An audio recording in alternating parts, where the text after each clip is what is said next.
Devolution of firm part 5 आपको बताऊंगा unrecorded asset का क्या ट्रीटमेंट होता है। देखो, जब भी कोई अनरिकॉर्डेड एसेट होता है तो अगर मुझे कैश मिला तो cash account debit to realisation होगा, और अगर कोई पार्टनर लेके गया तो partner capital account debit to realisation होगा। मैं आपको प्रैक्टिकल करके बताता हूं। यहाँ पे क्वेश्चन लिखा हुआ है तो सबसे पहले अपन क्या करेंगे, यहाँ पे हम सारे एसेट ट्रांसफर कर देंगे कि भाई फर्नीचर है मेरा 20,000 का, मेरा डेटर है मेरा कितने का है 40,000 का, मेरा डेटर है, मेरा जो क्रेडिटर है वो कितने का है 30,000 का। अब यहाँ पे लिखा हुआ है unrecorded asset sold for 6,000 in cash, और कुछ इन्फॉर्मेशन नहीं दे रखी है। तो यहाँ पे हम क्या करेंगे, पहले तो मैं फर्नीचर को बेच दूंगा। मैं जो फर्नीचर है मेरा वो मैं, अगर क्वेश्चन साइलेंट है तो मैं बेच दूंगा, 20,000 का फर्नीचर बेच दूंगा। और मैं क्रेडिटर को भी पे कर लूंगा, क्योंकि क्रेडिटर के बारे में कोई भी इन्फॉर्मेशन नहीं है तो मैं यहाँ पे पे कर लूंगा। मैं अपना डेटर का भी रियलाइजेशन करा दूंगा, क्योंकि कुछ इन्फॉर्मेशन नहीं है।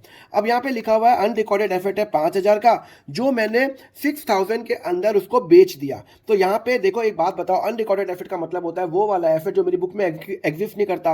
अब उससे मुझे 6,000 रुपए आ रहे हैं, तो मैं एंट्री क्या करूंगा, मेरा कैश बढ़ेगा, मेरा कैश बढ़ेगा। तो यहाँ पे बाय कैश कितना 6,000। मुझे कोई मतलब नहीं है कि वो 5,000 का हो या 10,000 का हो, मैंने कितने पे बेचा 6,000, बिकॉज वो अनरिकॉर्डेड है। जितने पे बिकेगा वो मेरी इनकम हो गई, तो मैंने यहाँ पे लेके चला गया।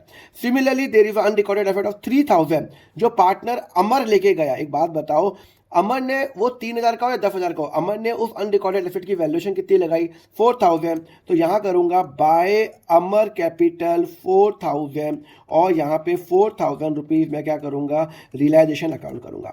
आपको कंसेप्ट समझ में आ रहा है नहीं आ रहा? मैं कंसेप्ट ये बता रहा हूं कि ये जो अमर कैपिटल है, यहाँ पे ये इसने जो वैल्यूएशन 3,000 की है उसने 4,000 रुपए लगाई, तो अल्टीमेटली मैं अमर से 4,000 रुपए लूंगा, मेरी इनकम कितनी हो गई 4,000 रुपए। तो ध्यान रखना, अनरिकॉर्डेड एसेट की हमें बुक वैल्यू या जो उसकी कॉस्ट है उससे कोई मतलब नहीं है। हमें मतलब है कि वो कितने पे बिका। तो यहाँ पे ये बिका 6,000 का, तो कैश आया, और अगर पार्टनर लेके गया तो बाय अमर कैपिटल। अगर आपको स्क्रीनशॉट भी लेना है तो आप उसका स्क्रीनशॉट ले सकते हो। तो ये मेरी एंट्रीज होंगी। क्लियर है? चलो अगले लेक्चर में हम करेंगे, अगर पार्टनर को कोई फर्म लोन देती है तो उसका एंट्री क्या होगी, उसके लिए फॉलो करो अकाउंट फंडा।